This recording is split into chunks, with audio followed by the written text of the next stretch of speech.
வந்தே மாதரம். நரசிம்மரா வந்து 91லேருந்து 94 வரை 96 வரைக்கும் பிரதமராக இருந்தார். பயங்கரமாக கூத்தடித்தார் அவர்.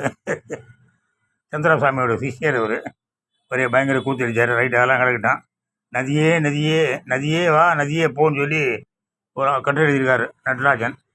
2024 அவர் வந்து பிரதமரை பார்த்தாராம். எங்கேயோ லண்டன்லேயும் எங்கேயோ பார்த்தாராம். பார்க்கும்போது கேட்டாராம், என்னாச்சு நதிகள் இணைப்பு மையம் என்ன விஷயம் என்னாச்சு அப்படின்னு. ஆமாம், நான் வரும்போது பார்த்தேன் என் டேபிளில் இருந்தது, அப்புறம் பதவி விட்டு போகும்போது என் டேபிள்லேயே இருந்தது அப்படின்ட்டு. இப்போ நம்ம நரேந்திர மோடி வந்துட்டார்.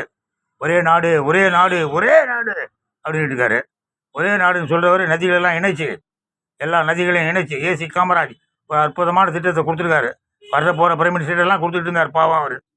அதனால் அவர் கனவு நிறைவேற ஒரே நாடு அப்படின்னு குதிக்கிற பாஜக எல்லா நதிகளையும் ஒரு 1,00,000 கோடி செலவழிச்சு, 1,00,000 கோடி பரவாயில்ல எடுத்துக்கலாம், 1,00,000 கோடி செலவழித்து எல்லா நதிகளையும் இணைங்க, தயவுசெய்து இணைச்சு நாட்டை காப்பாற்றுங்க. ஜெய்ஹிந்த்.